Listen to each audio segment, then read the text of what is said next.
Imagine the chaos of World War II. The year is 1940. Modern warfare has taken over the world. Tanks are crushing cities, airplanes are raining fire from the sky, and machine guns are cutting down thousands of men in seconds. It is a war of technology, of steel and oil. But in the middle of this high-tech slaughter, there is one man who looks like he stepped out of a time machine from the Middle Ages. While other soldiers are carrying automatic rifles, this man is storming the beaches of Europe, holding a Scottish broadsword in one hand and bagpipes in the other. He famously said that any officer who goes into action without his sword is improperly dressed. This isn't a fairy tale. This is the story of Lieutenant Colonel Jack Churchill, also known as Mad Jack. And when the enemy took the people he loved, he didn't just fight them, he hunted them down, blade in hand. To understand the rage and the madness of Jack Churchill, we have to look at who he was before the world caught fire. Jack wasn't just a soldier, he was an adventurer. Born into a military family, he graduated from the Royal Military Academy, but peace bored him. He left the army to work as a newspaper editor, a male model, and even appeared in movies as an extra playing the bagpipes. But his real passion was archery. He wasn't just good at it, he was world-class. He represented Great Britain in the World Archery Championships in 1939. He was a man who obsessed over the old ways of fighting. He believed that a bullet was impersonal, but a sword or an arrow, that was personal.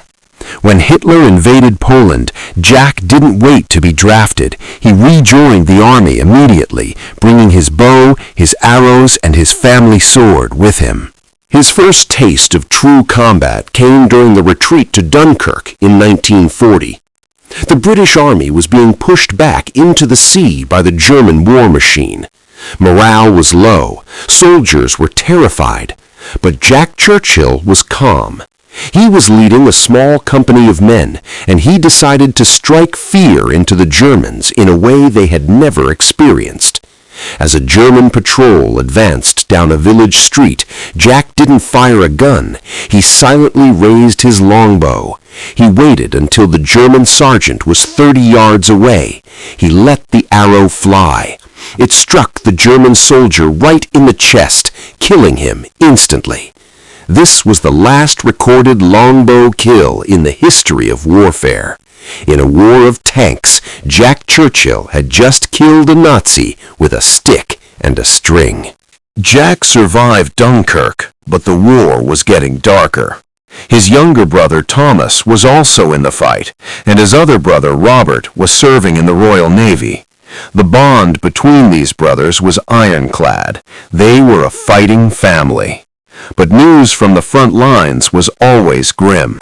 Seeing his countrymen die, seeing cities bombed, ignited a fire in Jack. He volunteered for the Commandos. The Commandos were a new special unit designed for suicide missions. They were trained to raid the coast of Europe, cause chaos, and get out. It was dangerous, dirty work. Exactly the kind of work Jack Churchill loved.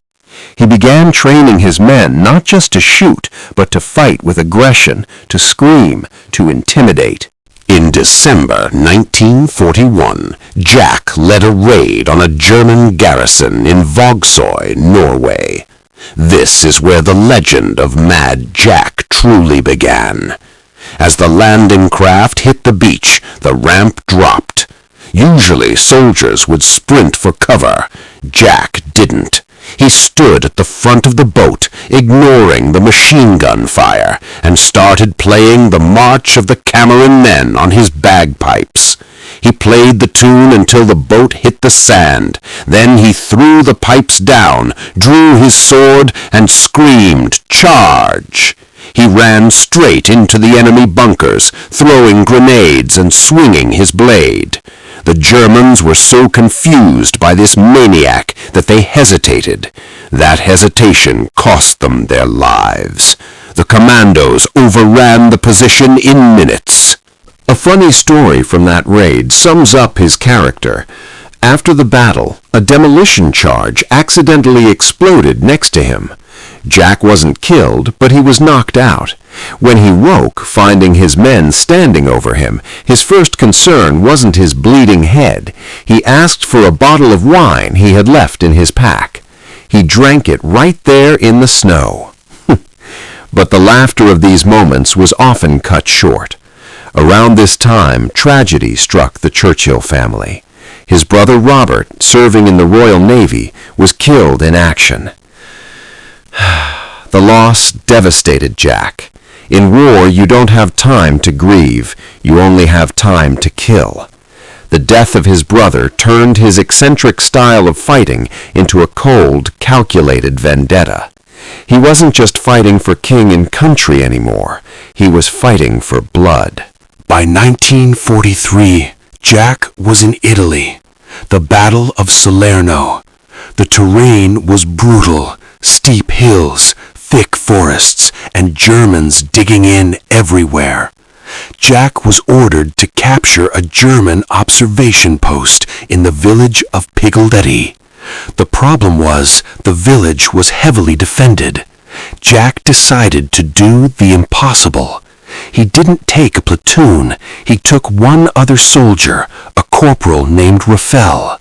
Just 2 men against a fortified town. This was the mission where he would earn his reputation as a one-man army.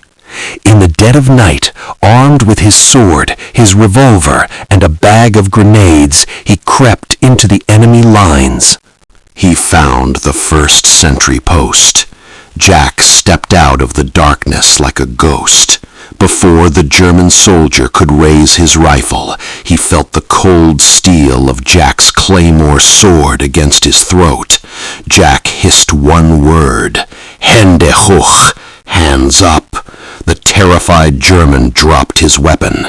Jack didn't kill him. He used him. He tied the man up and left him with Corporal Ruffle. Then he went to the next post. He did the same thing.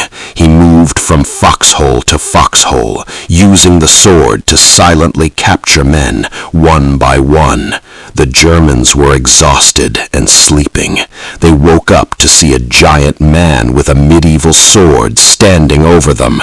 They thought they were being overrun by a massive force. By the time the sun came up, Jack Churchill walked back into the British camp. The sentries couldn't believe their eyes. Jack was walking in the front, sword in hand, smoking a cigar. Behind him was a line of prisoners that stretched down the hill. He had captured 42 German soldiers, just him and one other man. He also captured a mortar squad and all their weapons. When his commanding officer asked him how he did it without firing a shot, Jack simply said, "I maintain that as long as you tell a German loudly and clearly what to do, he will cry, 'Jawohl,' and get on with it." It was funny, but it was also terrifying. He had captured 42 men because they were too scared to fight the man with the sword. But luck runs out, even for legends. In 1944, Jack was sent to Yugoslavia to help the partisans fighting against the Nazis. The mission was to capture the island of Brock. It was a disaster from the start. The Germans held the high ground, a hill called Point 622. Jack led a charge of 1,500 partisans and a small group of commandos. But the partisans halted under heavy fire. Jack didn't stop. He realized that if he stopped, the attack would fail.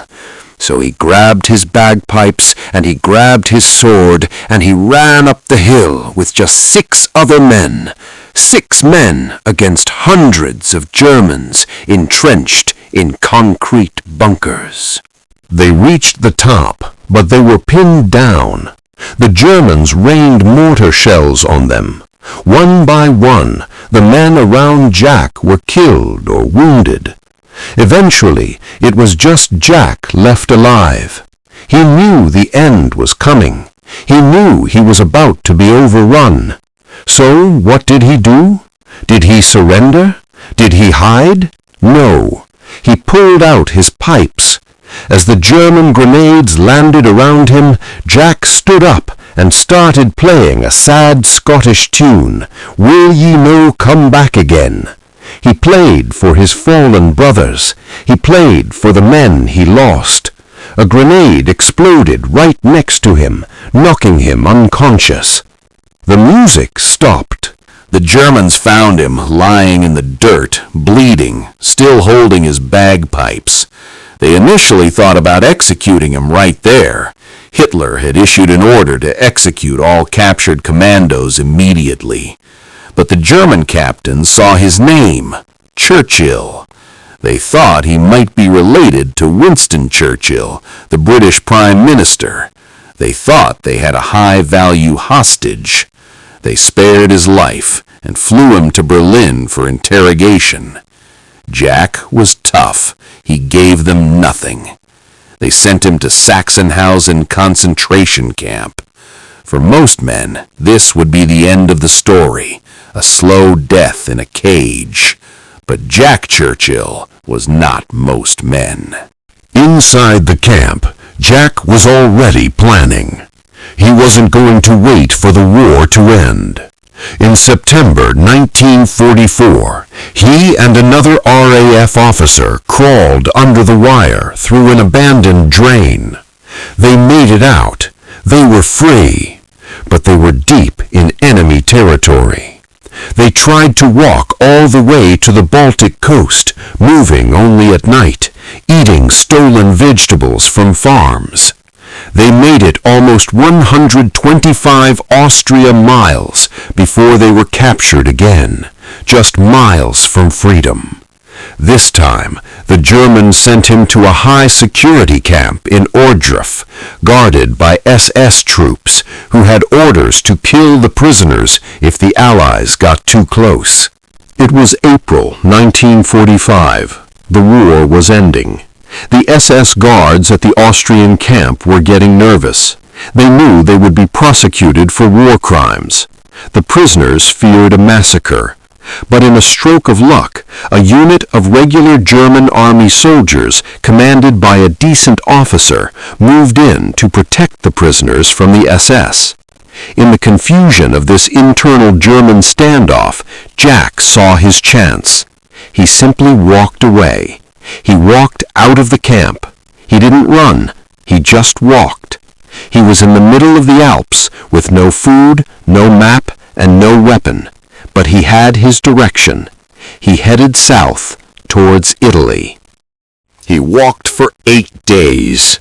He hiked 93 miles across the snowy peaks of the Alps, living on vegetables he found in fields and cooking them in a rusty tin can he found on the road. Finally, he saw a column of armored vehicles. It was the U.S. Army. He walked up to an American tank, waved his hand, and said, "I am Lieutenant Colonel Jack Churchill." The Americans were stunned. Here was a British officer, ragged, thin, but standing tall, who had walked across half of Europe to get back to the fight.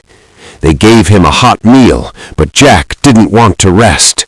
He asked immediately, "Where is the front line? I need to get back to my unit." Jack was sent to Burma. The war in Europe was over. Hitler was dead, but the war against Japan was still raging in the Pacific.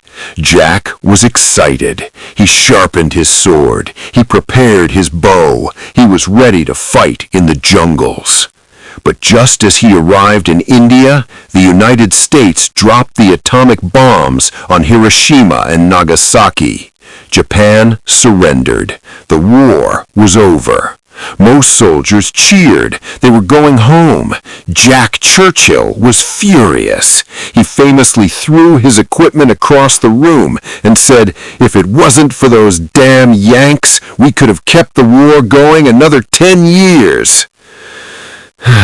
It sounds insane, but to Jack, war was his life. Without it, he felt lost. So, what does a man like Mad Jack do when peace comes? He finds new ways to be eccentric. After the war, he qualified as a parachutist at the age of 40. He became the first man to surf the River Severn in England on a tidal bore. He even had a strange daily routine on his train ride home from work. Every day, as the train passed a specific backyard, he would open the window and throw his briefcase out. Conductors were baffled. When asked why, Jack explained that the backyard belonged to his house. He was just tossing his bag home so he wouldn't have to carry it from the station. It was practical. It was crazy. It was Jack. But the warrior in him wasn't gone. In 1948, he was stationed in Palestine during the violent conflicts there. Even then, he showed his incredible bravery. When a convoy of Jewish doctors and nurses was attacked, Jack disobeyed orders to stay back. He marched out alone, smiling, carrying a walking stick, and tried to evacuate the civilians under heavy fire. He coordinated the rescue of hundreds of people while bullets hit the truck he was standing on. Even without his sword, his presence alone was enough to lead men and save lives. He was a protector until the very end. Jack Churchill finally retired from the army in 1959. He lived a long life, passing away peacefully in 1996 at the age of 89. In a world that was becoming more and more modern, more automated, Jack was a reminder of an older time, a time when war was personal. His story seems impossible today. If you put it in a movie, people would say it's fake, but the records are there. The photos are there. The testimony of the 42 men he captured with a sword is there. Why did he do it? Why bring a bow to a gunfight? Maybe it was for the thrill, maybe it was madness, but maybe it was because of that bond he shared with his brothers. When Robert died and when Thomas fought beside him, Jack realized that the only way to survive the insanity of industrial slaughter was to embrace his own insanity. He fought for his brothers, he fought for his men, and he fought because he was good at it. He proved that it's not the weapon that makes the soldier, it's the heart. They called him Mad Jack. But perhaps in a world that was tearing itself apart with atomic bombs and gas chambers, Jack Churchill, the man who played music for his dying friends and spared the lives of the men he captured, was the only sane one left. He was the last of the romantic warriors, a man who looked death in the face and laughed. History is full of soldiers who followed orders, but there are very few who wrote their own legends with a sword in hand. Jack Churchill was one of them. If you enjoyed this story of the man who brought a sword to a gunfight, make sure to hit that like button and subscribe. We have many more stories of the forgotten heroes of World War II coming up. Let us know in the comments, would you have followed Mad Jack into battle? Until next time, stay curious.